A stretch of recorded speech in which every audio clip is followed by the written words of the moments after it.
Hello there, one and all, and welcome to the finale of Crash Bandicoot for the PS1. Yeah, we're at the end game. Kind of wild. Last time I was at an end game for an LP was Jet Rocket. Yeah, Jet Rocket or something back in like 2022.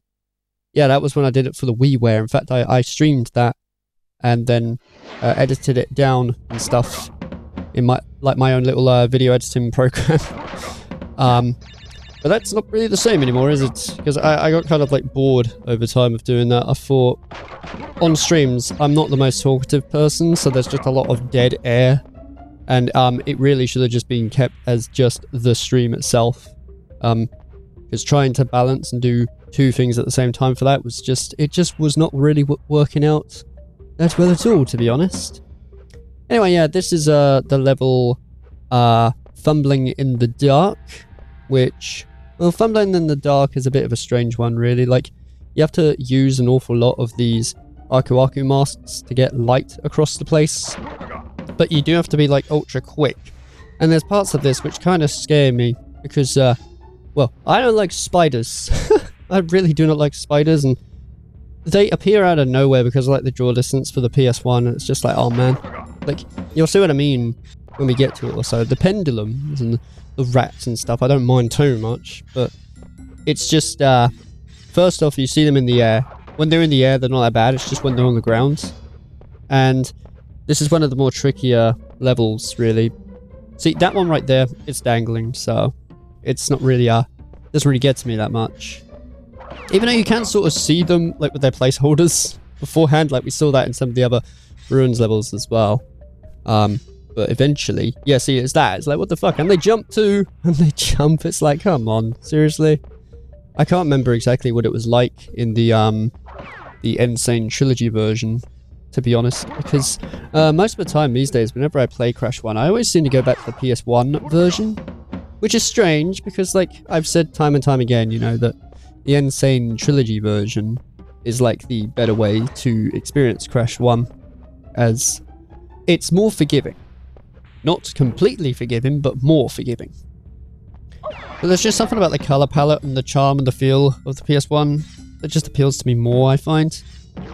But yeah, by this point, they really want you to get the hang of bouncing on all sorts of stuff. Like with these spiders, there's like 3 of them this time. And just remember to hold down the X button when you like bounce onto them, because it gives you extra height. I learnt this as a kid or so from New Super Mario Bros. For the DS. Granted, that came out many years after Crash Bandicoot, but I mean, in terms of me just picking up gaming skills along the way, because I'm pretty sure when I first played Crash when I was a kid, I didn't really pick things up that well. I mean, I could still finish the game, but I couldn't really memorize as much stuff. But I mean, I was like a little kid, so I didn't really care. I just sort of played it and had fun, you know? Anyway, with Fumbling in the Dark done, which can only be unlocked with like one of the keys, one of the Cortex keys. So that probably explains why it's like a bit more of a tricky level, because it's one of the extra ones, if you will. We got Jaws of Darkness. Jaws of Darkness is okay, really. At least it's not the lab. It's like a recurring theme, isn't it? So every time I'm always like going, yeah, well, at least it's better than the bloody lab. Like, oh my. But honestly, theme-wise, when it comes to the Ruin levels and stuff, there's not really that much different at all. It's kind of bizarre, because all the other ones, you know, had like some differences. Like Sunset Vista, I believe, had more of like, well, a sunset, and that compared to the other one, which was the Lost City. I was going to say the Forsaken City, but that wouldn't be correct. But yeah, in the Ruins levels, because it's all inside, it just looks the same. So there's not really anything to it at all. It's really bizarre, though, that this is like the finale of this. This has been by far the most casual LP I have made in quite a long bloody time. I'm trying to think back now to when was the last time that things were casual, and by that I mean like where I could just whack on the microphone and just waffle a load of crap and not give a damn, you know, about how it's coming out and stuff. Just chill vibes, if you will. that probably would have been maybe Crash Twinsanity in 2015, or maybe Toy Story 2, I think. Because yeah, it was ever since I did Spyro 3, the blind series of that I noticed in retrospect this wild bloody change in terms of like how I talk and what I do, you know? It's like, what? What exactly happened there, man? But yeah, it's nice, really. It means that I'm more motivated for this. I mean, the LP is literally wrapping up today, and I'm, you know, raring to go for like another LP and stuff, you know? I've decided that my next LP is going to be Sonic Rush for the DS. I completed that recently. I've got a lot of bloody stuff to say about it. I think it will be fun to do like a DS game, of all things, for a change, and I've always secretly wanted to LP Sonic Rush. Like, it's seriously, it's been on the back of my mind for many bloody years, but I was always like, okay, how am I going to do it? I'm going to have to study how to get all the S ranks and how to pace each episode, how to do that, but it's like, no. Just play Sonic Rush and talk about why you like Sonic Rush. Talk about why you don't like parts of Sonic Rush, you know? Go back to your old flaming roots. Like, oh my goodness. Because at least then the motivation's going to be strong for it. But yeah. This ruin level, though, can be a little bit tricky in places with the blue gems. Like, I know it's just a straight path that you jump onto them, but I do sometimes get a little bit nervy jumping on those because it's, you know, pressure applies. It's like, damn, if I ruin one of these jumps, I'm just gone. And I have to do the whole damn level again. Plus those little crushing rocks right there. I'm sure there's like some pattern to it that I just couldn't clock onto for some reason, but yeah, they always throw me off. I don't know why. I can't seem to understand when to go and stuff. Like, I find that with some parts in games, I treat it like almost like traffic lights, whereas like a, you know, a stop, go, or wait, if you will. It depends though, because not every game's like that, but that's the way I kind of sort of treat it to get my timing right when trying to get through places. I believe here we got the Cortex key, didn't we? In one of the other episodes. Yeah, actually, yeah, we did. We didn't manage to get the gems, because I must have screwed up somewhere, but yeah. The thing that's kind of bizarre though is like, as soon as you get the tokens, they're gone, like, for real. Like, as you see, I didn't really pick up any other ones. One of those boxes back there would have been actually for a Cortex token, but because it's already obtained, it's gone. Same as like Torna. The Torna bonus rounds are not there either. Like, when I was backtracking, getting all the things, it's like, what? So literally, your only bloody way to save the game after this is to get every flaming bloody box. Because you can't just get loads of Torna bonus rounds. You're gonna get them like one time by the looks of it. And it's like, what? It's like, honestly. But still. Load of cobwebs in there, bloody hell. I forget like some of the amount of detail they've added into like some of these levels and stuff. Like I said, I always loved how in the original Crash, the way things progress, like you go from a beach, like a calm beach, and out to all this like technology and stuff as you progress, and it's got a nice bit of pacing and stuff to it. And there we go, that's the perfect done for Jaws of Darkness. I still don't know why it's called Jaws of Darkness. I don't see any flaming jaws. Like, I see a lot of darkness, but then again, if they just called it Darkness, wouldn't be that fun of a name, would it?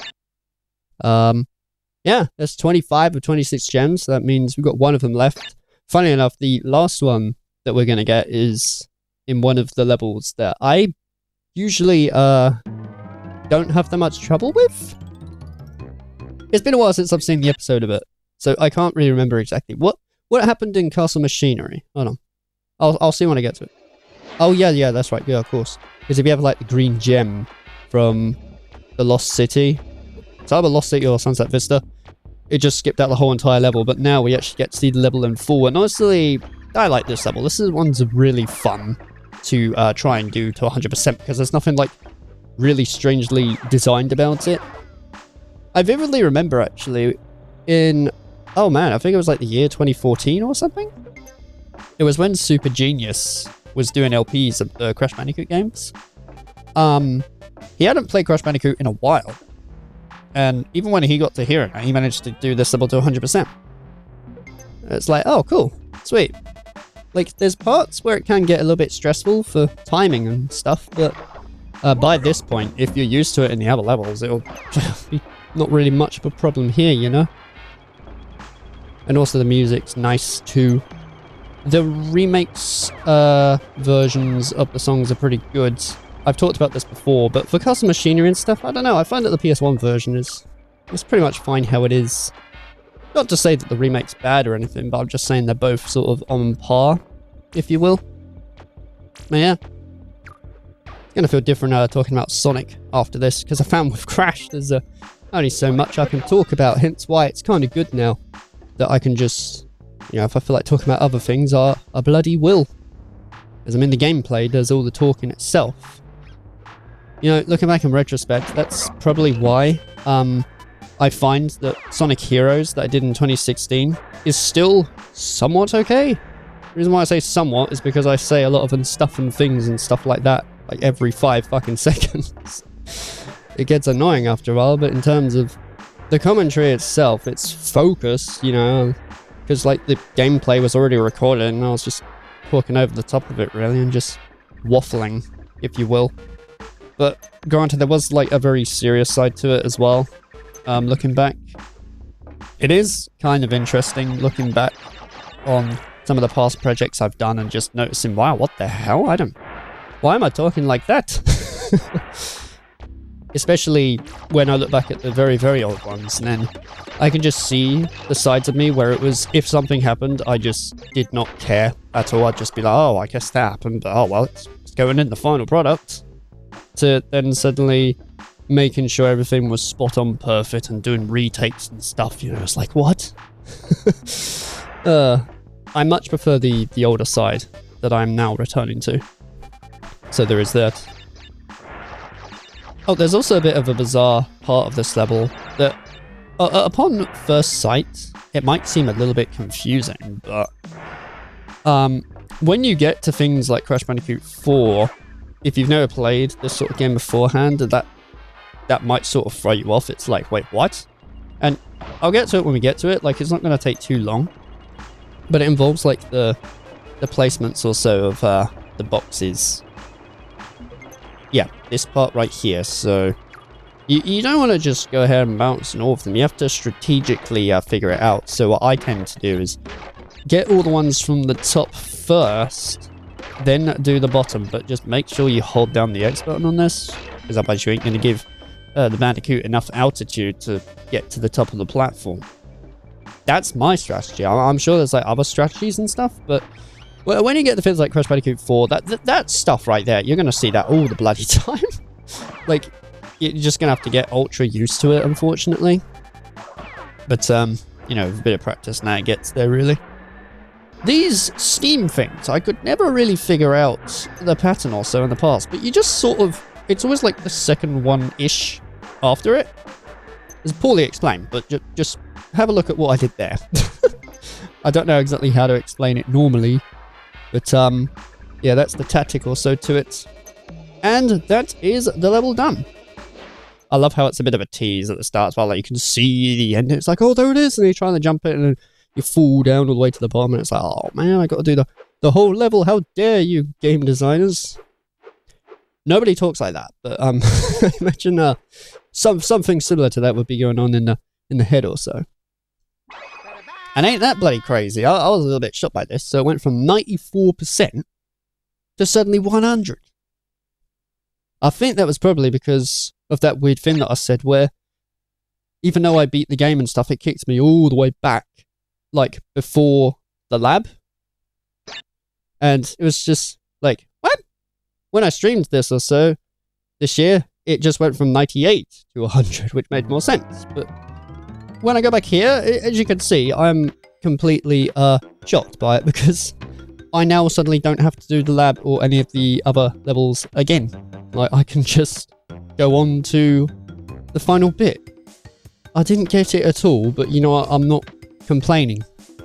Because at least it tracked it in some way, but then somehow, like, just gave back all the progress that I was supposed to do, but it just fixed. It randomly just fixed. Because I was kind of curious what was going to happen as soon as I got the last gem, but all of a sudden it was like, boom, 100%, here you go.